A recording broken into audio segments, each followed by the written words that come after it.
Hello! Alors aujourd'hui, je vous montre comment arranger un thème à 5 voix en vous basant sur deux positions de référence.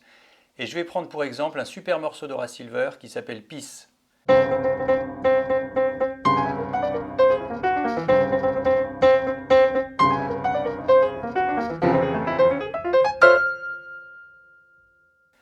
Donc attention, vidéo pour joueurs intermédiaires, voire qui commence à être avancé. Je vous donne quelques infos générales au début, qui vont vous paraître un peu abstraites peut-être. Mais dans un second temps, vous allez mieux comprendre avec l'exemple de Peace.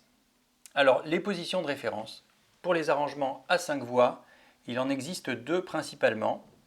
Un 7, 3, 5, 9, donc fondamental, 7e, tierce, quinte, 9e. Et un 3, 7, 9, 5, fondamental, tierce, 7e, 9e, quinte. Voilà. Donc ce sont deux positions qui marchent pour toutes les natures d'accords, donc majeur 9 ici, mais aussi mineur.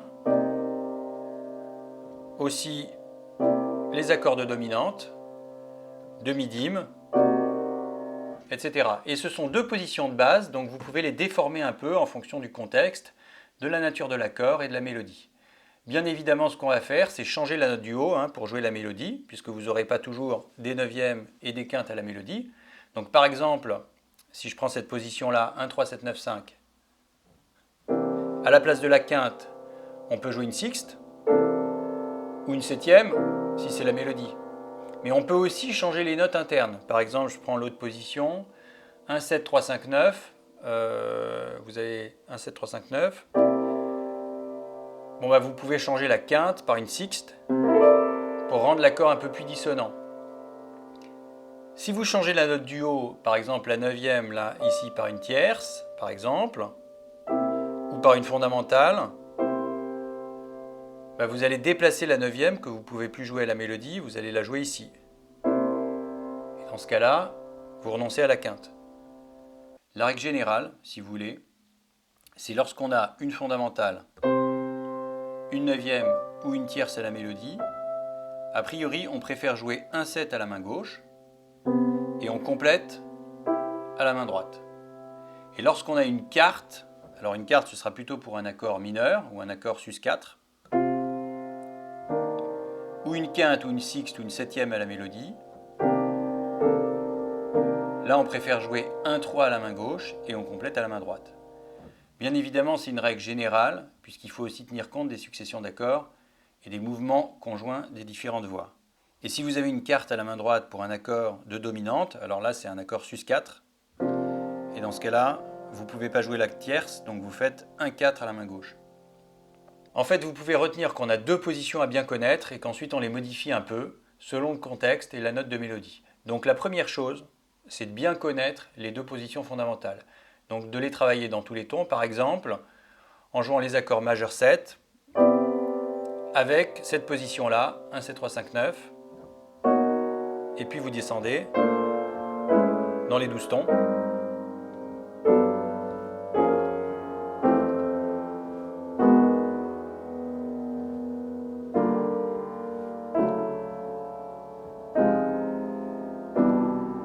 Voilà, et puis ensuite vous recommencez avec l'autre position, etc. Vous pouvez aussi alterner les positions, par exemple avec les accords de dominante.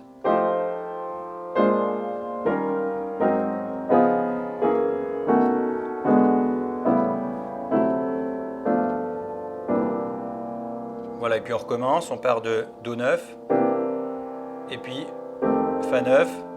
Donc je suis le cycle des quintes, bien sûr.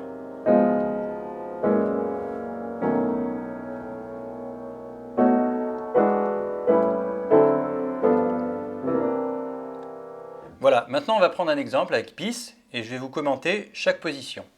Alors j'utilise la version du New Real Book 2 qui est très complète, qui a notamment des chiffrages d'accords très détaillés. Et ça commence tout de suite avec cet accord-là, La mineur 7 bémol 5, et avec un Mi bémol, c'est-à-dire la quinte à la mélodie. Et quand il y a une quinte à la mélodie, on va préférer la position 1, 3, 7, 9, 5, ce qui donne cet accord-là. Voilà. Vous remarquez que il y a bien une neuvième majeure sur les accords mineur 7 bémol 5. Je le dis parce que on pourrait croire que comme il y a un si bémol à la clé et puis qu'on va vers la tonalité de sol mineur, on pourrait mettre un si bémol, mais il n'en est rien. On préférera toujours mettre une neuvième majeure. Ensuite, la bémol, chiffrer la bémol 7 avec un mi bémol à la mélodie, donc c'est toujours une quinte, donc même position. Et puis sol mineur avec une quinte à la mélodie, donc toujours la même position, 1, 3, 7, 9, 5. Et là, on a un Do 7 bémol 9 avec cette septième à la mélodie, donc on va utiliser l'autre position, 1, 7, bémol 9, 3 et 7. Voilà, je rejoue depuis le début.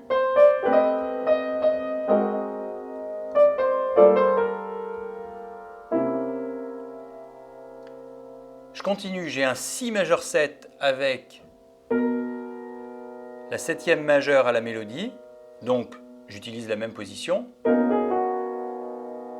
Et ensuite j'ai un 2-5-1 en Si bémol majeur, donc Do mineur 7 bémol 5 avec la quinte à la mélodie, Fa 7, dièse 9, dièse 5 et Si bémol majeur 7. Alors ici c'est vraiment une situation très classique. Je vais pouvoir utiliser la position 1, 3, 7, 9, 5 et l'alterner avec la position 1, 7, 3, 5, 9.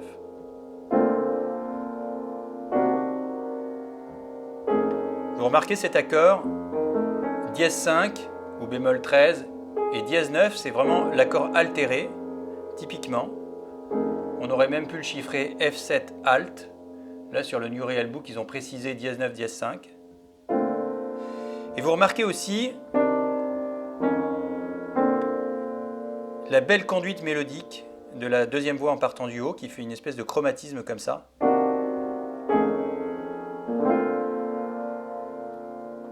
Qui est assez joli. Ensuite, Si mineur, quinte à la mélodie, donc 1, 3, 7, 9, 5. Neuvième à la mélodie sur un Mi chiffré Mi 7. Donc on va jouer Mi 9 bien sûr. Donc là on va faire 1, 7, 3. Et plutôt que de mettre la quinte, je trouve que sur les accords de dominante, c'est toujours intéressant quand on peut de remplacer la quinte par la 13e. Plus intéressant de faire ça que de faire ça. Et là, on a une tierce. Alors, si la tierce avait été à l'octave, on aurait pu jouer quelque chose comme ça, par exemple, voire même quelque chose comme ça. Mais là, on est dans le grave du piano. Alors, dans le grave du piano, les accords sonnent toujours beaucoup plus denses que dans le médium ou que dans l'aigu. Et donc, on ne va pas pouvoir jouer un accord de 5 notes. Donc, moi, je propose qu'on joue simplement ce voicing-là, avec la fondamentale à la main gauche, et puis 3 notes seulement à la main droite, 7e, 9e, tierce. Voilà, parce que si je double la tierce, j'ai un accord un petit peu trop dense, comme on est dans le grave. Donc ça donne...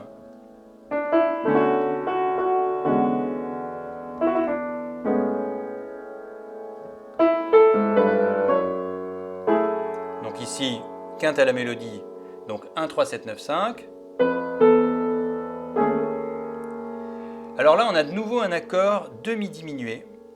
Et pour cet accord demi-diminué, je vous proposerais bien de ne pas jouer la tierce, parce que sur les accords demi-diminués, on peut ne pas jouer la tierce. Ce qui va nous permettre de doubler la carte qui est à la mélodie, quitte à jouer la tierce juste après.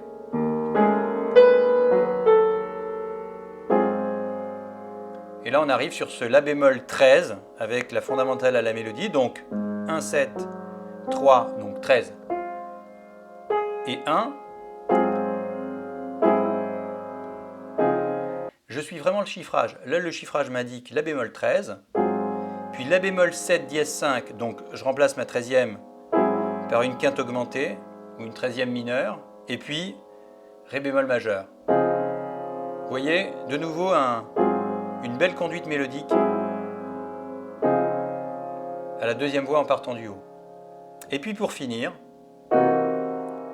on a un Do7 dièse 11 dièse 9, donc le dièse 9 il sera ici, on va faire 1, 3, 7, 9 et dièse 11 en fait, hein, qui est une sorte de quinte diminuée ou de quarte augmentée.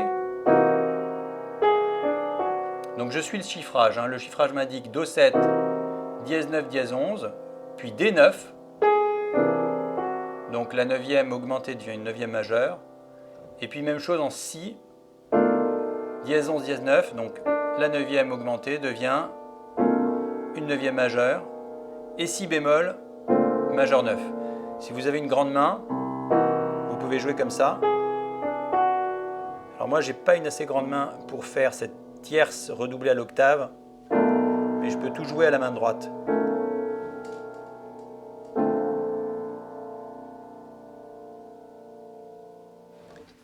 Voilà, je vous le rejoue en entier.